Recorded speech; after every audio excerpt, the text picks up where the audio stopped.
Welcome back to your source for Locked On Fantasy Hockey news. It is the Locked On Fantasy Hockey podcast. Another road edition for y'all alongside my esteemed co-host, Mr. Steele Roden. It is your boy, Big Flip Livingstone, and we have a lot to get to on today's episode. A jam-packed 12-game NHL betting board, trade news, and everything in between. So let's get this money, everybody. You're Locked On Fantasy Hockey, your daily podcast on fantasy hockey. Part of the Locked On Podcast Network, your team every day.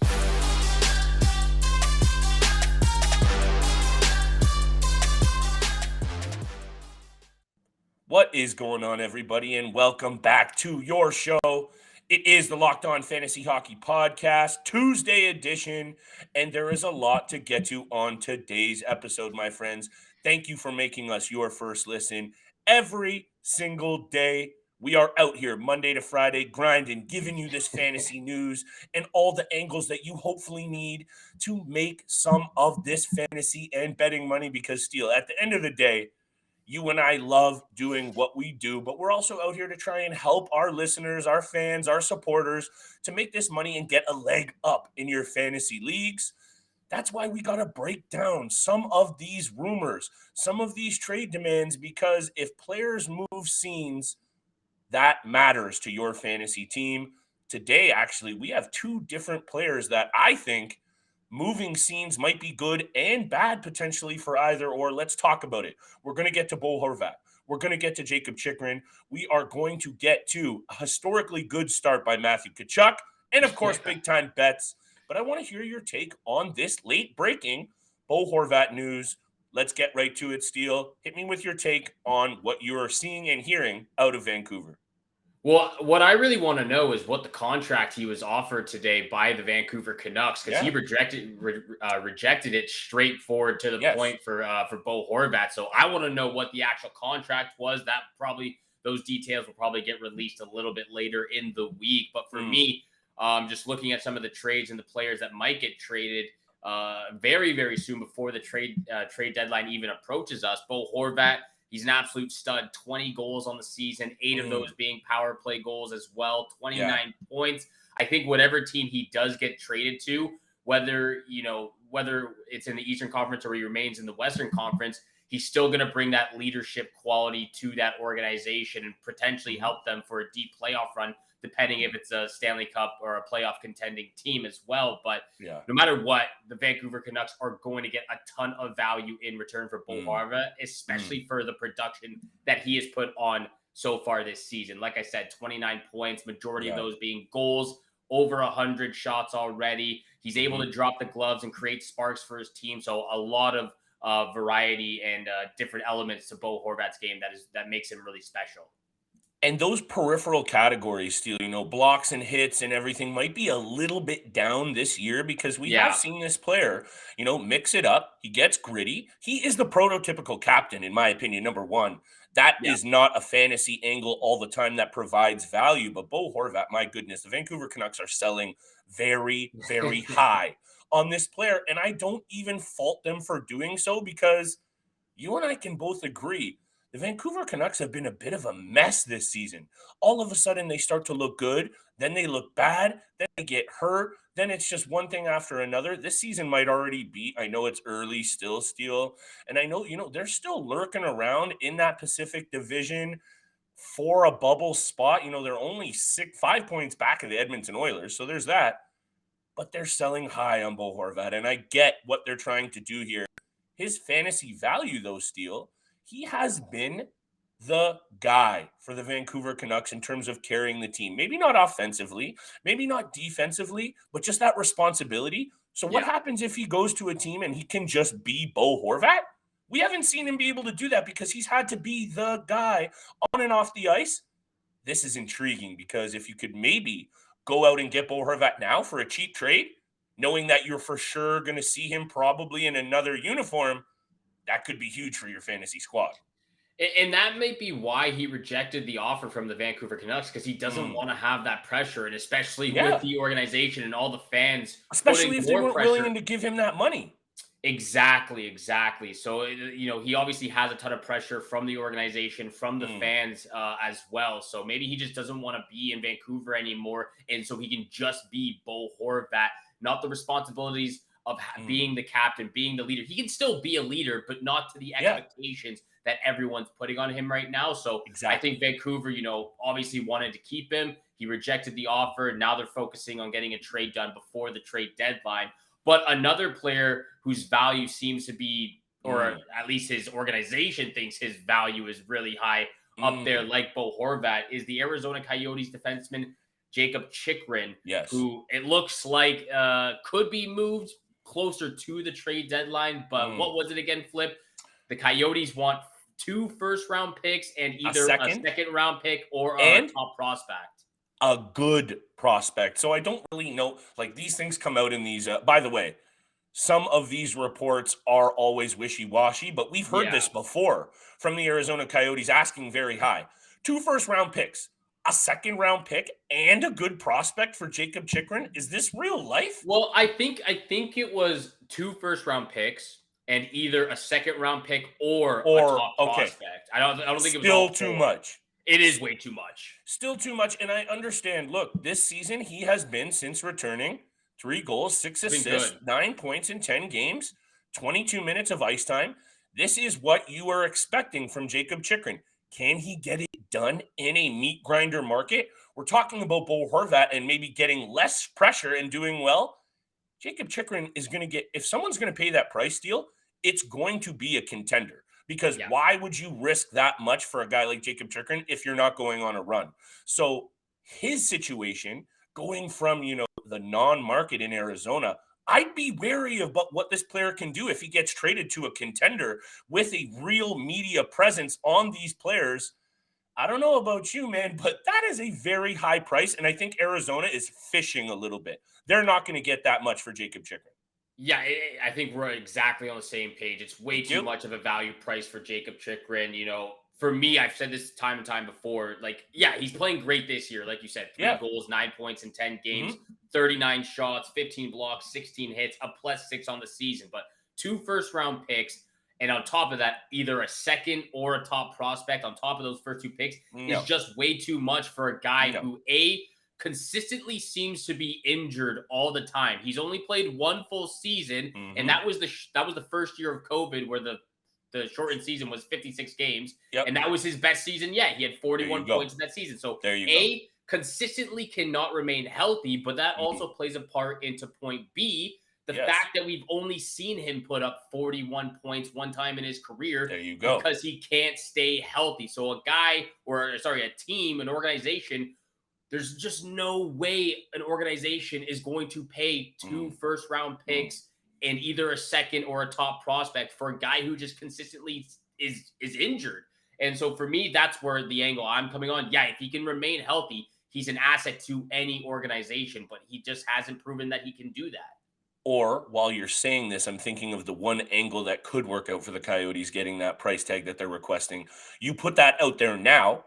He continues to do pretty well. And let's say a team on the cusp of a Stanley Cup loses a D-man, they're going to go out there and they might pay that price. That's a very slim situation. That's the only one that I see that happening in Steele. Yeah. But hey, if he continues to play well, there will be teams sniffing around for his services. He's a valuable fantasy piece this season and when he can be healthy. But clearly that is the caveat. There is no caveats when you're trying to lay money on BetOnline, because we're going to get to the big-time bets. We are getting to this Matthew Tkachuk Florida Panthers situation, but today's episode is brought to you by BetOnline. BetOnline.net is your #1 source for sports betting info, stats, news, and analysis this season. Get the latest odds and trends for every professional and amateur league out there, from pro football to the college bowl season to basketball and the end of the World Cup. They have it all for you at BetOnline.net. And if you love sports podcasts, just like you love the Locked On Fantasy Hockey podcast, you can find even more of those over at BetOnline as well, where they're always the fastest and easiest way for you to get all of your betting info. Steele and I get all of our updated lines from them every single night. You can check those out on Twitter. Head to the website today, betonline.net, or use your mobile device to learn more. BetOnline, where the game starts. Thank you so much for making the Locked On Fantasy Hockey Podcast your first listen every single day. For your second listen, please check out Locked On Sports Today podcast. The biggest stories of the day, instant reactions, big game recaps, and the take of the day. Available on the Odyssey app, YouTube, and wherever you get your podcasts. Now, for a guy who is having a very, very special season, Matthew Tkachuk from the Florida Panthers, a guy that we both left off our top 10 players so far this season. I think we may have different reasons for that, but a guy who easily could have been in there and probably is in the top 10 for a lot of people out there right now. Yes. Sorry, I was just totally agreeing with you 100%. I'm going to keep saying yes because good point for you bringing it up. We did not have Matthew Tkachuk in either of our top 10s. He could be because he's doing historic things for the Florida Panthers. And you know what? Hindsight's 2020 always. These are subjective lists, and I'm sure we have Florida Panthers heavy in the DM, the fans right now. But look, this is why we're talking about him now, Steele, because there's only 10 players, so some really good ones are going to get left off that list. 37, I know, what's he up to now? I don't know what he's up to now. 37 points in 27 games. So he had breaking the record for most points in Panthers franchise history for points through the first 25 games of the season, passing guys like Pavel Bure and Jonathan Huberdeau. 37 points in 25 games is the most in franchise history. I know it's a short franchise history, but he is in a new market. He is on a team that has not performed well this year, and I don't know where they would be without Matthew Tkachuk, actually. Actually, Carter Verhaeghe deserves a lot of credit as well because he's been great. But the goaltending situation is weird in Florida. I know we're going to talk quickly about Tkachuk. We're going to just mention this Panther situation. But credit due to Matthew Tkachuk because say what you will about, the overall best players in the league.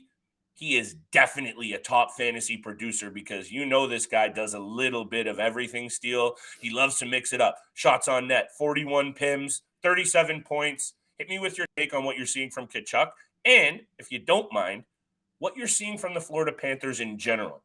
Yeah, well, I have a lot to say from the Florida Panthers, and that kind of ties into the Calgary Flames. And for me, honestly, Matthew Tkachuk is having a special season right now, his first year with the Florida Panthers, but it really hasn't panned out for either Calgary or Florida with that big trade in the offseason that a lot of people expected it to. And obviously just looking at the standings, looking at the stats, it's really weird how similar their season has gone so far. They're both sitting outside of a playoff spot right now. The Flames are 13-11-4. The Panthers are 13-12-4. So very, very similar records right now. They're both 4-4-2 in their past 10 games, which is very similar or the exact same as well. But for the Panthers, they've had a real bad problem with losing to lower tier teams this season. They've lost to the Blackhawks, they've lost to the Flyers, they've lost to the Coyotes, they've lost to the Blue Jackets, teams that you probably shouldn't be losing to. And I don't put any blame on any of the forwards or the defense because they've done a phenomenal job so far. Like we said, Tkachuk leading the team, 37 points in 27 games. Verhaeghe's got 15 goals. Montour has been outstanding, especially in the absence of Ekblad when he was injured earlier in the season. Montour has 22 points. Forsling has 4 goals and 18 and points. Anton Lundell picking it up too. Anton Lundell, Barkov picking up steam a little bit. And for me, I truly believe the Florida Panthers season up to this date is to be blamed and put on the goalies. They are the ones that have to fall on this sword right now. More specifically, Bobrovsky, because he's 5-8-1 with a .358 goals against average, an .884 save percentage. I know I'm talking on and on right now, but I got a lot to say about these Panthers. Please. And look, for me, Spencer Knight has been good. He's been good, but I think he can be a little bit better. I've seen a couple of games where he's let in those the team's up 3-1 or 4-1, and he's let a couple of cheeky goals get by him. So I think he can be better, but for me, he is the starting number 1 goalie for the Panthers.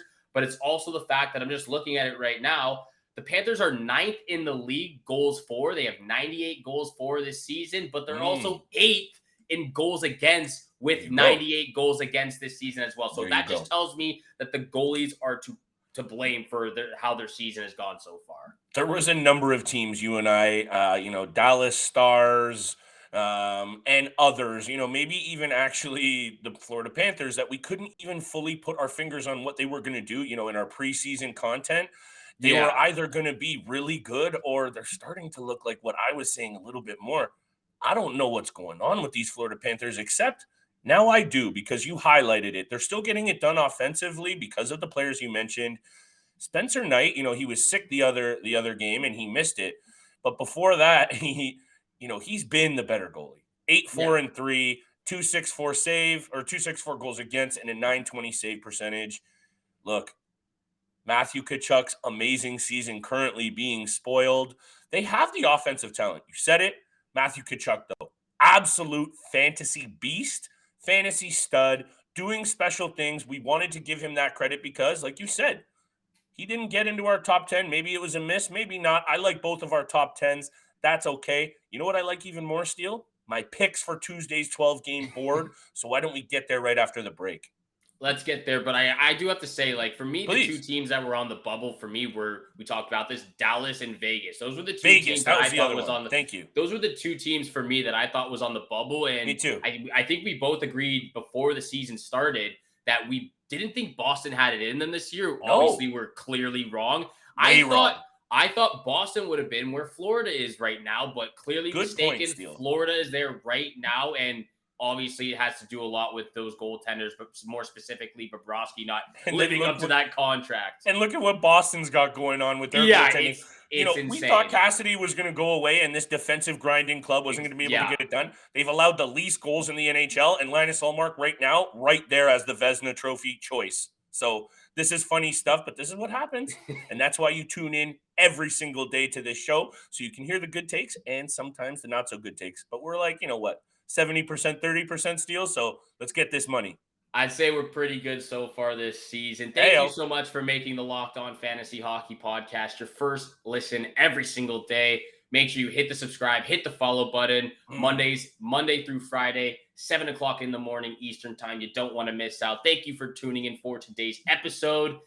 Let's get to big time bets where the money is made. Hopefully, Flip and I have made you, the listeners, some money out there over the stretch of 2.5 months. Hopefully, we've made you some money.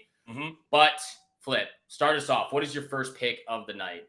I will start us off, Steele, and I'm just currently taking a very quick peek at, I'd like to update the listeners out there on the overall records because, hey, this is a grind, but we're making picks every single night. So, Steele, 77-67-0, very, very respectable, and an even better lock record. Myself, 69-73-0. I'm trying to catch up to Steele, but I think tonight is where we will start. And I had to go old school. Steele, I'm on the road right now. I'm at a work conference. I'm in a hotel. I'm on sketchy Wi-Fi, but I'm still here to bring these picks. I had to go back to the over-unders. So let me start with the Islanders at Bruins. Now, wait a second. Both teams, red-hot goaltenders. Ilya Sorokin maybe a little bit shakier than Linus Ullmark. These are two also defensively stingy teams. Take a look at the head-to-head as well between these two teams, Steele. The under in 8 of the last 10 games for the New York Islanders overall. These two teams are just stingy on defense. I'm going to stop the preamble because you don't need to hear much more. You see the Islanders at Bruins, it's going to go under the number so much so, Steele, you don't see the total at 5.5 very often. Yeah. So I'm going to tease this one up to 6, reduce the odds a little bit. I don't have the updated odds, but I'm going to take them at the under the 6 mark because I just don't feel comfortable at 5.5 anymore. But this will be under the number at 6, and I'm fine with a push to get my money back. That's how rattled I am these days. Hit me with your first pick. Well, I love the fact that you're starting with these Islanders-Bruins game. I'm also taking the over-under in this game as well. But it looks like we got another side bet, Flip. I am taking the look. If a website betting, whatever app you use, BetOnline. Hopefully you're using BetOnline.net. But if they offer you 5.5, you gotta take it. These okay. So you appreciate the caveat that I mentioned. Then I appreciate the caveat. But 5.5, I'm gonna take that every single time I see it. Even though we've got probably the 2 front runners for the Vezina Trophy this season, you can probably throw Hellebuck in there as well. Maybe Vitek Vanacek, but 5.5 at -120. There's too much talent up front on the Boston Bruins. I hear you. I've seen the New York Islanders go off on a tear as well. I'm taking the over for my first pick, 5.5. Yeah, I hear you, brother. And, the 5-6 years ago, every single line in the NHL every night was 5.5. It started there. You never even saw 7. Now we've creeped up to 6 and 6.5 as the baseline. So, shouts out to both of us for noticing that this is a very interesting little development. Stay tuned for what actually happens. And I'm feeling a side bet. Let's talk off air for how much it is. How about another over-under? Since I have been the over-under guru this year, Kings at Sabres, just like the Islanders and Bruins, but the opposite way. The Kings and Sabres sit 1 and 2 for goals scored this season. If you were one of the 0 people that predicted that to happen at the start of the year, the Kings and the Sabres to be the 2 highest scoring teams in the league, kudos to you. But all that matters here, this is going to be a high-scoring game, Steele. 6.5, we're talking about it being low in that Islanders-Bruins game. This could be even higher for the Sabres.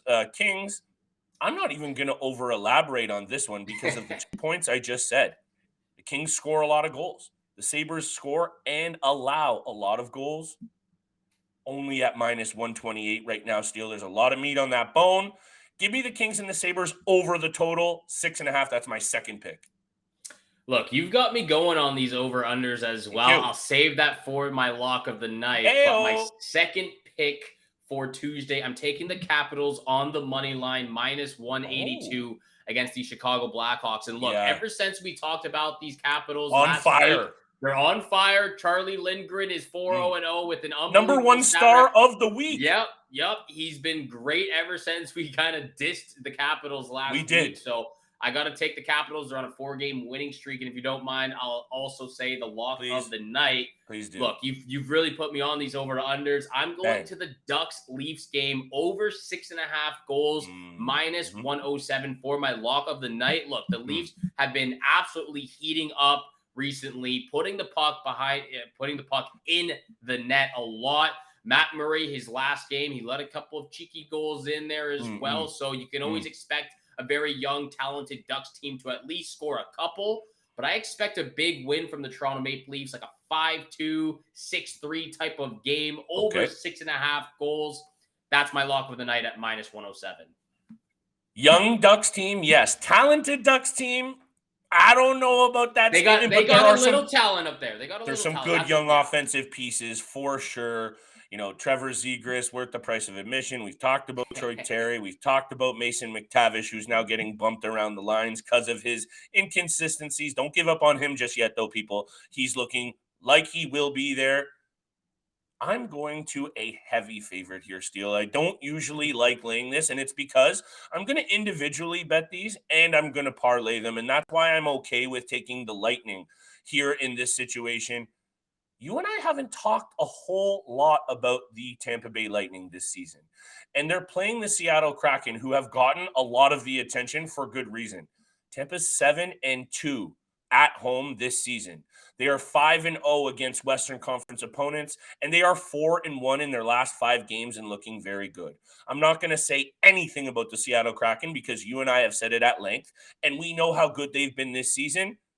But the Tampa Bay Lightning are one of the more balanced teams, and now Andrei Vasilevskiy is starting to look like the real Andrei Vasilevskiy, and that's bad news for anyone who comes in his kitchen, especially at home.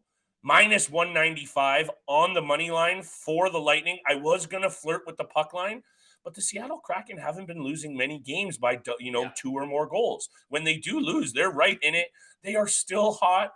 This might be a tough angle to support because of that, that -195 Steele. So if you're not feeling it straight up and you're not wagering big money, thank me later and slap that on a little parlay. But the Tampa Bay Lightning, this just feels like a great spot. I know they've only played each other twice. 4-1 was the last time, and 4-0 for the Tampa Bay Lightning the first time out last season. Give me the Tampa Bay Lightning at home, good home team against the Seattle Kraken on the money line. Look, I'm just happy the real Andrei Vasilevskiy's back in the I know you are. That means a lot for my fantasy team because I've struggled real bad with the goalies. And you've been all over it on Twitter. I have been all over him, so maybe he's checked it out a little bit. Maybe he's heard the 100%. little banter coming his way. Shout he's out like, Vasi for being a subscriber. Shout out Vasilevsky for subscribing and watching the Locked On Fantasy Hockey Podcast, as well as all of you listeners out there too. Thank you so much. Again, please check out the Locked On Sports Today podcast, the biggest stories of the day, instant reactions, big game recaps, and the take of the day. Again, available on the Odyssey app, YouTube, and wherever you get your podcasts. Thank you so much for tuning in for today's episode with Flip and I. Have a great day. Good luck with all your bets out there, and we shall see you back here again tomorrow. Peace.